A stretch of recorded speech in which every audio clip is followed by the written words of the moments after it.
Hermanos, en esta noche vamos a estudiar precisamente la voluntad de Dios, pero vamos a hacerlo desde una perspectiva bastante interesante que nos da este pasaje, porque este pasaje nos muestra algo muy interesante y es la contraposición que muchas personas tienen con respecto a la voluntad de Dios. Sí, hay personas que tienen creado dentro de sí una forma de razonamiento de cómo es la voluntad de Dios. Y por eso le puse a este título, la voluntad de Dios no es misterio. ¿Ven? Hermanos, ¿por qué este título? Porque hay gente que vive como si la voluntad de Dios fuera una caja fuerte que lanzaron al fondo del mar y que tiene un código que nadie sabe. Es decir, como que si Dios jugara a las escondidas o a quitarnos información, como que Dios fuese, yo podría decir, hasta mezquino con la información, porque eso es lo que aparenta. Y como que Dios está ya en el tercer cielo, en su trono, y está diciéndonos, bueno, yo quiero ver si usted adivina lo que yo quiero. Como muchas veces nos hacen el juego, ¿verdad? Adivine lo que estoy pensando. No, no, no. Y ahí, hermanos, es donde muchos cristianos, lastimosamente, pasan su vida entera encarando este supuesto misterio. Y, hermanos, quiero decirles que se comportan casi como detectives espirituales tratando de decir, yo voy a esperar a que Dios revele su voluntad como que si fuera un asunto totalmente separado del ser humano. No, por el contrario, cuando encontramos pasajes como este que acabamos de leer, hermanos, realmente nos damos cuenta que Dios dice, yo ya dije cuál era mi voluntad. Lo único es que pareciera que nosotros como que no queremos escuchar. Entonces ahí es donde tenemos que tener mucho cuidado, porque hay muchas cosas que sí, que Dios quizás no fue muy amplio en hablarlas, pero sí las deja claras y una de estas hermanos, la voluntad de Él no es un acertijo. Dios, y lo he dicho en otras ocasiones, no vende humo. No, Dios, en cuanto a su voluntad, escribió con una tinta muy clara lo que Él desea y lo dejó en su palabra. Y una de esas verdades, hermanos, es precisamente, es algo que a mí en lo personal, hermanos, cuando estaba leyendo estas cartas paulinas, podría decir como algunos maestros de la Biblia dicen, me sacude el alma. ¿Por qué puedo decir que me sacude el alma? Porque, hermanos, Pablo abre su corazón en este capítulo 4 a los tesalonicenses y presenta cómo Dios llama a la mesa y dice, vengan, yo quiero hablar con usted y tengo cosas que ocupo hablar con usted. Pero aquí viene algo muy interesante. Lo que Dios quiere conversar con nosotros va a definir la manera en que vivimos o cómo vivimos. Entonces realmente es algo muy importante. Y aquí es donde precisamente Pablo, hermanos, arranca. Y vaya que lo hace con todo. Primera de Tesalonicenses 1:4. Vea, esta frase suena, tiene varios contrastes, hermanos, porque suena muy humilde, pero es un llamado de atención con mucha ternura también, porque vea lo que dice el 4:1. Por lo demás, hermanos, os rogamos y exhortamos en el Señor Jesús que de la manera que fuisteis, que aprendisteis, perdón, de nosotros, como os conviene, conduciros y agradar a Dios, así abundéis más y más. Ok, aquí hay un punto muy interesante que yo espero que usted lo haya escuchado. La palabra de Dios utiliza primeramente la expresión pórtate bien para que Dios te ame. No, hermanos, no es eso lo que la palabra de Dios está diciendo. No está diciendo eso. No está diciendo que es nuestra conducta la que nos hace que Dios nos ame más. Más bien, Dios está diciendo, ok, ya aprendiste lo que es agradar a Dios, entonces ahora que crezcas, que abundes y que haya todavía más y más. ¿Por qué, hermanos? Porque el cristianismo no es un evento de los domingos. En su lugar, es un camino que se nos lleva día a día. Sí, no es una foto bonita para subirla, es una vida que se mueve todos los días. Y Pablo lo pone de una manera increíble porque dice, y ya sabéis cómo se camina, entonces camine, ¿sí? Porque hermanos, si usted y yo ya sabemos cómo agradar a Dios, entonces no nos podemos quedar atascados durante la marcha. Porque, hermanos, lastimosamente hay muchos creyentes que se convierten y se quedan como, le puedo decir una analogía que estaba pensando, es como un auto con el motor encendido, pero con el freno de mano puesto. Es decir, son mucho ruido y no recorren ninguna distancia. Así son algunos cristianos. Y en su lugar, la voluntad de Dios para la iglesia es que usted y yo avancemos, que maduremos, que se note que Cristo no solo nos perdonó, sino que ahora nos está formando. Y ahí precisamente, hermanos, es donde Pablo, no, yo lo he dicho, hermanos, en la vida cristiana no hay casualidades, no hay improvisación. Y aquí Pablo lo confirma, versículo 2 dice, porque ya sabéis qué instrucciones os dimos por el Señor Jesús. O sea, es algo interesantísimo, hermanos. En muchas ocasiones, cuando un pastor habla, se llega a la conclusión, sé que en algunos casos tienen razón, en otros no, pero muchas veces llega a la conclusión de que lo que nosotros transmitimos son nuestras opiniones. Y en este caso, Pablo, si usted lo lee, no está dando su opinión, no está dando su punto de vista. No, él dice, esto viene por el Señor Jesús.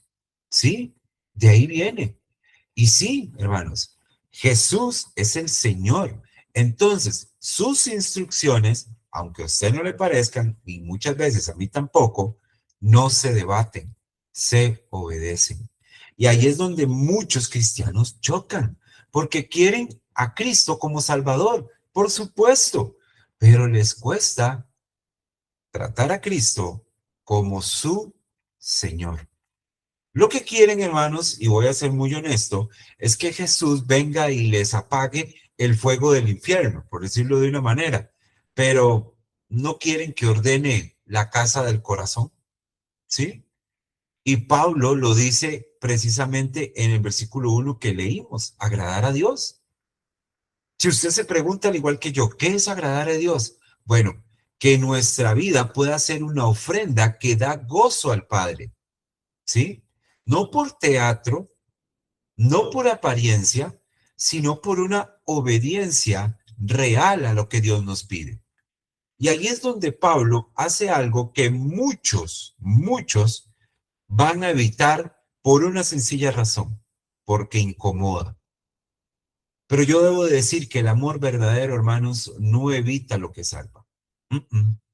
Pablo se mete en un terreno en el que el mundo muchas veces quiere normalizar, quiere maquillar, quiere justificar, pero en realidad lo que hace Pablo es que lo pone en el centro de la voluntad de Dios y habla propiamente sobre la santidad, sí, y especialmente en el área sexual. Y aquí es donde viene el verso, hermanos, que debería estar pegado en la frente de todas nuestras generaciones, porque responde, perdón, a una de las preguntas más críticas que nosotros nos hacemos por la vida, que es, ¿qué quiere Dios de mí? ¿Usted se ha preguntado alguna vez qué quiere Dios de mí? Bueno, le voy a decir algo. No es tan filosófica la respuesta. De hecho, para nada es filosófica. No tenemos que comenzar a crear ideologías alrededor tampoco. Pablo lo dice directamente, sin rodeos. 4:3. Dice, pues la voluntad de Dios es, vea qué bonito, vuestra santificación, que os apartéis de la fornicación. Ahí está, hermanos. No es un misterio, no es neblina, no es un quizás. La voluntad de Dios es vuestra, es decir, en nuestro idioma, un poco más latino, nuestra santificación. Y cuando la Biblia, hermanos, porque hay que aclarar, uno puede decir, sí, yo estoy en camino de santificación. Bueno, cuando la Biblia habla de santificación, hermanos, no habla de una máscara que nos ponemos en ciertos lugares, no habla de un parecer santo. Y cuando digo parecer, puede ser nuestra forma de hablar, pero quizás no nuestra forma de pensar. Vean, lastimosamente, hermanos, yo he estado rodeado de cristianos que incluso estamos alrededor de una enseñanza bíblica y en su mente lo que pasa son puras perversidades, ¿sí? Ser santificado, hermanos, es ser apartado para Dios. ¿Ven? Es como si Dios dijera, bueno, a partir de ahora usted es mío, ¿sí? Somos de Dios y no podemos vivir, hermanos, como si no perteneciéramos a Él, porque vamos a ser honestos, hermanos. Si nosotros no pertenecemos a Dios, vamos a ser destruidos. Esa es la verdad. ¿Sí? ¿Por qué? Porque, hermanos, vean la advertencia para la no destrucción que nos da Pablo en el 4:5. Dice, que cada uno de vosotros sepa tener su propia esposa en santidad, vuelve la palabra santidad a aparecer, y honor, no en pasión de concupiscencia como los gentiles que no conocen a Dios. Cuando dice los gentiles, acuérdense que está hablando de las personas sin Cristo, entonces las personas claramente que no pertenecen a Dios. Y esto es algo fuerte, hermanos, muy fuerte, porque la diferencia, hermanos, no es que el creyente no sienta tentaciones, la diferencia es que el creyente conoce a Dios. ¿Ven? Muchas veces queremos vivir un mundo de santidad donde no tenemos tentaciones, ¿no, hermanos? Tentaciones hay hasta aquí sentado. Porque cuando conoces a Dios, hermanos, uno no juzga con el fuego como si uno lo estuvieran quemando. No. Y debo de ser honesto, hermanos, no es porque seamos nosotros de una raza especial y seamos mejores. No, ninguno de nosotros es mejor que otro. La diferencia radica en que nosotros sí hemos entendido el valor que Dios le da a nuestra alma, el valor de nuestro cuerpo, el valor del pacto que Cristo nos ha entregado y el valor del testimonio que usted y yo poseemos. De hecho, la Biblia dice que vale más el buen nombre que riquezas, ¿sí? ¿Y por qué vale más el buen nombre? Hermanos, porque el pecado sexual siempre promete cariño, pero ¿sabe qué entrega? Culpa. Promete libertad, pero ¿sabe qué es lo que deja? Cadenas. Promete placer, pero ¿sabe qué hace? Roba la paz. Y Pablo, hermanos, no está siendo un pastor anticuado al decir esto. No, no, no, no, no. En su lugar nos está diciendo, no te rompas por dentro por un momentito de las cosas que están afuera. Eso es lo que está haciendo. Es decir, hermanos, cuando estamos ante el pecado, podemos pensar lo siguiente. No vendamos nuestro futuro por una simple emoción. Ahí es donde radica el problema de la sexualidad. ¿Por qué, hermanos? Porque es importante verlo. Es importante entenderlo. La pureza, la santificación, el honor tienen que estar en nosotros. ¿Sí? Y usted puede decir, bueno, hermano, yo no tengo problema con eso. Bueno, entonces hablemos por un momento del prójimo, porque Pablo no dejó este tema nada más allá a lo sexual. No, vea el 4:6, dice, que ninguno agravie ni engañe en nada a su hermano, porque el Señor Jesús es vengador de todo esto, como ya os hemos dicho y testificado. Yo les voy a decir cómo traduzco yo este pasaje. Yo lo he utilizado en un par de ocasiones. Yo he dicho que Dios juzgue entre usted y yo. Eso es lo que está diciendo acá. ¿Sí? Porque dice que el que toma juicio, que el que toma parte, el que es vengador de esto, es Dios. ¿Lo ven? Es sencillo. Pero, hermanos, para nosotros poder tener esta parte de que Dios tome venganza, porque es muy fácil leer la parte B del versículo. pero lea también la parte primera, que ninguno agravie ni engañe en nada a su hermano. Agraviar, hermanos, mentir. Agraviar, decir esas verdades a medias porque estoy enojado. Agraviar, dar falso testimonio. Agraviar, ser chismoso. Y dicen ni engañe. Porque, hermanos, hay gente que de verdad es buena para engañar a otros. Yo tengo que decirlo honestamente. Te engañan, ¿sí? El asunto con estos pecados, hermanos, es que son pecados que se utilizan muchas veces como en secreto, ¿no? Pero yo le voy a decir algo, hermanos, son en secreto porque nosotros somos los únicos que tenemos la verdad y sabemos que cuando faltamos a ella, solo nosotros pretendemos que nos quedamos con esa información, pero en realidad yo quiero decirle algo, hermanos.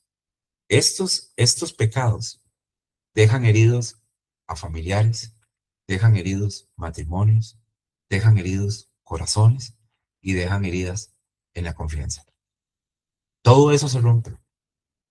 Por eso es que Pablo está diciendo, Dios todo esto lo toma en serio. No es un juego. ¿Y sabes por qué? Sí, porque Dios ama a sus hijos y es parte del amor. ¿Sí? Y porque la iglesia, hermanos, no es un club de gente que aparenta estar bien.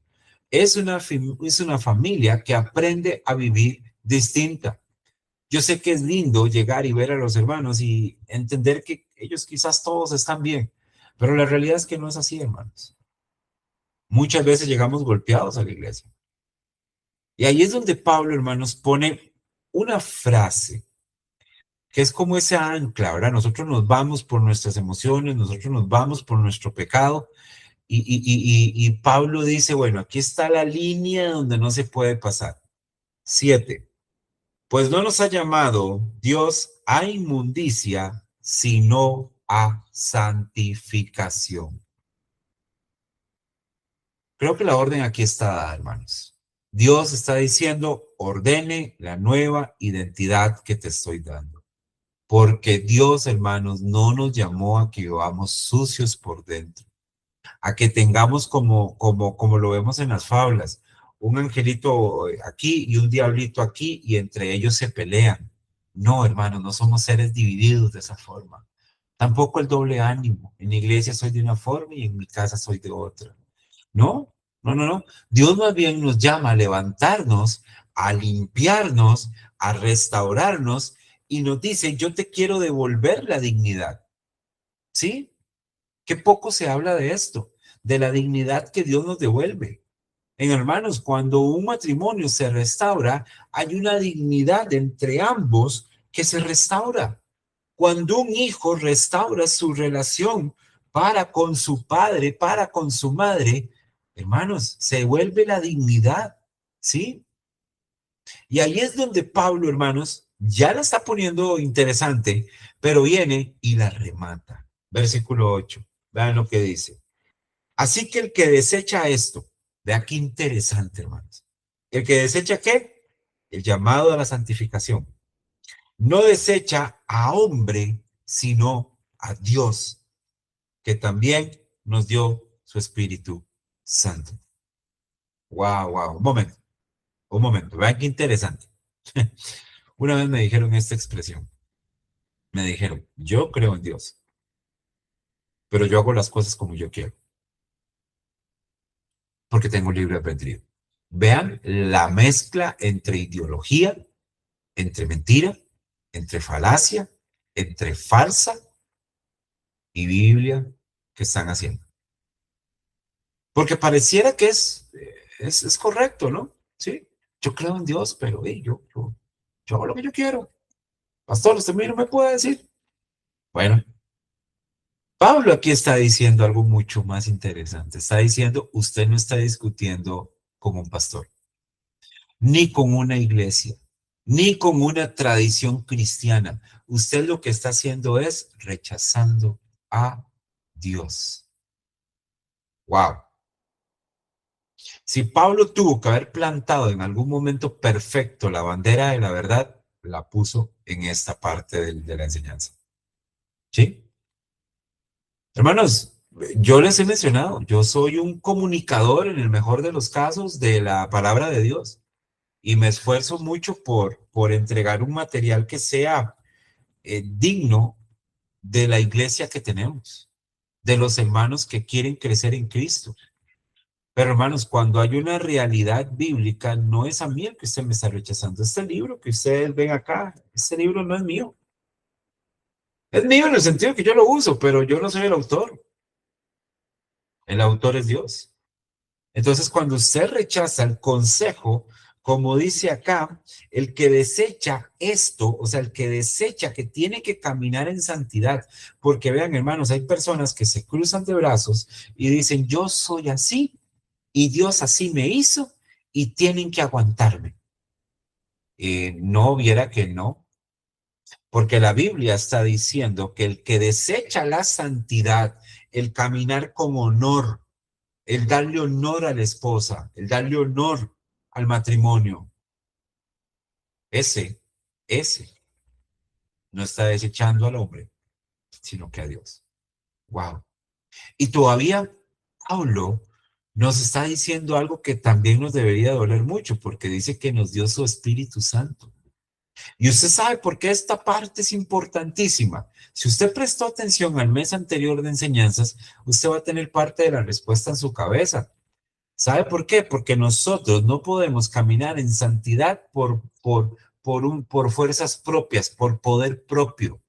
Hermanos, la santidad no es un esfuerzo humano. Deje de pensar de que usted está aquí, ahora está allá. No, hermanos, es Dios el que nos tomó en un lugar y nos ha llevado a otros. Sí, porque si fuera un esfuerzo humano, entonces todo esto sería para quedarle bien a alguien acá en la tierra. Pero no, hermanos, cuando hablamos de santidad, estamos hablando de que la presencia de Dios habita en nosotros. Y bueno, hermanos, muchas veces podemos leer este pasaje y decir, bueno, esto se está poniendo pesado. Pero Pablo, hermanos, dice, bueno, ya les di muy duro, voy a cambiar un momentito el aire de mi enseñanza y voy a mostrarles la otra parte de la voluntad de Dios. Y en esa todos nosotros estamos metidos y ya es un asunto más social y es una iglesia amorosa. Hermanos, y cuando yo hablo de iglesia amorosa, no estoy hablando de palabras de amor. No hablo de amor de Dios te bendiga y después te clavo el cuchillo por la espalda. No, hermano, estamos hablando de amor fraternal, que es de donde viene este concepto que Pablo está hablando de amor. Pablo dice en el 9 de este amor fraternal, pero acerca del amor fraternal, no tenéis necesidad de que os escriba, porque vosotros mismos habéis aprendido de Dios que os améis unos a otros. Vean, hermanos, esta parte me encanta, porque muchas veces se nos ha vendido de que son las personas las que son capaces de manejar este amor. Es decir, como que Dios puso dentro de la iglesia personas que son capaces de amar y personas que no son capaces de amar. Y eso es una mentira que para mí habita en el puro fondo, o perdón, en todo lo que es el infierno. ¿Saben por qué? Porque aquí la palabra de Dios nos está diciendo, hermanos, que habéis aprendido de Dios. ¿Sí?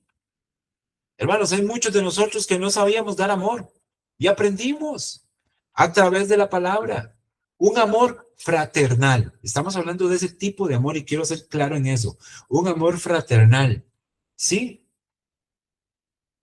Porque muchos de nosotros, hermanos, aprendimos del amor fraternal hasta que logramos ver la figura de Cristo al frente de nosotros.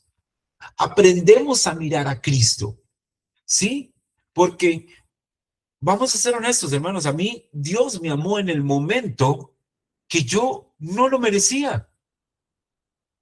Entonces yo hago la pregunta, si Dios en el momento que yo no lo merecía me amó, ¿cómo yo no voy a amar al hermano que tengo a la par en la misma iglesia? Si Dios nos tuvo paciencia a nosotros, ¿Cómo nosotros no vamos a tener paciencia con alguien que está creciendo en la fe? Y aquí es algo importante, hermanos. No estamos para criticar, estamos para dar paciencia, ¿sí? Y de nuevo, analizando la forma en cómo Pablo entrega este material. Pablo, a mí me llama la atención porque tiene un estilo único para escribir y poner sus palabras en el momento correcto. Yo sé que es guiado por el Espíritu Santo, pero hay un estilo literario que Pablo mantuvo. Y usted me va a decir, no, hermano, pero es que todo eso fue Espíritu Santo. Hermano, recuérdense que Pablo era una persona educada. Entonces él sabía lo que estaba escribiendo. Entonces, hermanos, Pablo a su estilo nos está mostrando que la iglesia no se puede autocompadecer. ¿Sí? Vamos a ver cómo se maneja la iglesia. No, hermanos. Vean lo que dice el 10. Vean. Y también lo hacéis así con todos los hermanos que están por toda Macedonia, pero rogamos, hermanos, que abundéis en ello más y más. Sí, hermanos, está diciendo, otra vez nos está diciendo, más y más. ¿Sabe por qué dice más y más? Hermanos, porque el amor no tiene techo. ¿Sí? Siempre, hermanos, podemos amar más y mejor. Siempre podemos, hermanos, les voy a decir algo, perdonar más rápido. Siempre podemos servir con más pureza. Y aquí es donde yo voy a hacer una pregunta, hermanos, y yo le voy a pedir que usted durante el día de mañana se la responda, ojalá en voz alta. ¿Sí? Tu casa respira amor. Tu iglesia respira amor. Tu manera de hablar con otros edifica o destruye. Porque, hermanos, vamos a ser honestos, la voluntad de Dios no es que seamos una comunidad de gente correcta, pero fría. No. Dios quiere una familia santa y amorosa. Eso es lo que pide de nosotros. Ahí está la voluntad de Dios. Entonces, Pablo, hermanos, aterriza todas estas cosas a nuestro lunes por la mañana. Es más, póngalo a mañana viernes en el trabajo, en el orden que hacemos las cosas, en el testimonio que queremos trabajar, porque hay creyentes, hermanos, que quieren ser espirituales, pero viven de una forma tan desordenada. Como dirían en otros círculos, quieren la unción, pero no quieren la responsabilidad, ¿sí? O como yo lo he dicho en otras ocasiones, quieren la bendición, pero no el trabajo, ¿ven? Y ahí es donde Pablo ahora nos lo va a aterrizar. Hermanos, a pesar de ser una persona tan educada, Pablo lo aterriza de una forma tan sencilla. Vean lo que dice el 11 y 12. Ya vamos terminando. Y que procuréis tener tranquilidad y ocuparos en vuestros negocios y trabajar con vuestras manos de la manera que os hemos mandado, a fin de que os conduzcáis honradamente para que los de afuera, para con los de afuera, y no tengáis necesidad de nada. Wow, bien. El cristiano puede tener negocios. Pablo está diciendo, vaya y tenga sus negocios. Pero vea la lógica del cielo. La santidad no es solo lo que hago, es también cómo lo vivo. El trabajo, mi orden, mi tranquilidad, mi testimonio. No con los de la iglesia. Y ese es un aspecto, hermanos, interesantísimo, porque se nos ha mal enseñado de que tenemos que guardar un testimonio dentro de la iglesia. Y lo vemos con la naturaleza de nuestros hijos. Yo lo he hecho. Yo le pido a Samuel cuando salimos de la casa, Sammy, pórtese bien. Un día le dije, usted es el hijo del pastor y usted es el más revoltoso. Ayúdenme.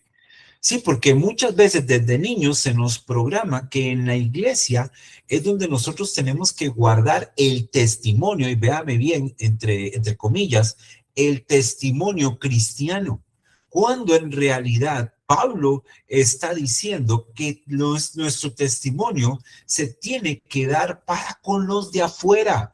Vea, está hablando del trabajo, está hablando de nuestros negocios, está hablando de gente de afuera. ¿Lo ven? Porque el mundo, hermanos, cuando nosotros no nos damos cuenta, nos está viendo. Hay alguien que siempre nos está viendo. Y hermanos, no para aplaudirnos, no para decirnos, mira, qué bueno que es Dani. No, hermanos, más bien nos está viendo para ver si lo que sale de esta boca es realmente real. Para eso nos ve el mundo muchas veces. Y cuando una iglesia, hermanos, y sus miembros viven en santidad, aman la verdad, trabajan con dignidad, el evangelio, hermanos, se vuelve visible sin necesidad de gritar. ¿Ven? Yo no tengo que andar en la calle gritando que soy cristiano como lo hacen algunos. Recuerdo que una vez, esta es una historia bastante complicada. Yo estudiaba en San José, en San Pedro de Montes de Oca, en el Centro Cultural Costarricense Norteamericano. Yo estudiaba ahí y yo tenía clases los lunes y los miércoles a las 8:30 o 9 de la mañana, creo que era 8:30. Bueno, hermano, yo me iba temprano, me acuerdo que yo salía con mi hermana en el mismo bus y nos íbamos, pero cuando yo iba atravesando San José, para los que conocen un poco San José, ahí por el lado de donde queda el edificio antiguo de Correos de Costa Rica, como unos 150 metros hacia lo que dice el norte, quedaba la parada de bus. Entonces yo tenía que caminar prácticamente que todo el bulevar de San José. Y recuerdo que una vez en la mañana yo iba para el centro de estudio y pasaba siempre justo al frente de la Plaza de la Cultura. Y allí en la Plaza de la Cultura siempre había un muchacho con un cajoncito de madera, él parado sobre el cajoncito, con una Biblia en la mano, hablando temas bíblicos, exponiendo. Y, hermanos, honestamente pegando gritos y mandando a todo el mundo al infierno. Y hermanos, yo siempre me pregunté qué tan efectiva era esa predicación, ¿verdad? Pasé. Y hermanos, cuando hacía este mensaje, recordaba a ese muchacho. Porque un día de tantos que llevaba yo mi trayecto, yo tenía que pasar, tenía que subir hasta casi Cuestemoras para agarrar el bus de San Pedro. Recuerdo que cuando yo venía de vuelta, como a eso de las 11:30 de la mañana, 12 mediodía, yo volví a pasar ahí por la iglesia. Pues hermanos, un día se me antoja comprarme un pancito en un supermercado que queda ahí cerca, un automercado, y me voy y me meto al automercado. Cuando llego a la esquina del automercado, el muchacho que estaba predicando de la palabra de Dios, mandando a todos al infierno, hermanos, estaba con un semejante cigarro de marihuana increíble. Hermanos, y ahí cuando yo hacía esta enseñanza, yo decía, vea, él llevaba un buen mensaje. Él realmente, hermanos, estaba haciendo un esfuerzo, pero lastimosamente muchas veces no es lo que decimos, sino lo que hacemos. Lo he dicho en otras circunstancias, las personas ven el 80% de lo que hacemos y el 20% de lo que decimos. El mundo es así. Entonces, hermanos, la voluntad de Dios no es un misterio. ¿Qué es lo que Dios quiere? Dios quiere una iglesia santa, amorosa y viva, con un buen trabajo hecho, con un buen testimonio. Sí. Y ahora yo quiero dejárselo así, hermanos, sin maquillaje. La santidad no es apariencia, es obediencia. No es parecer, es ser. No es si me ven, hermanos. Yo por muchos años de mi vida viví con el y si me ven. No, es con el Dios me ve. Sí, hermanos.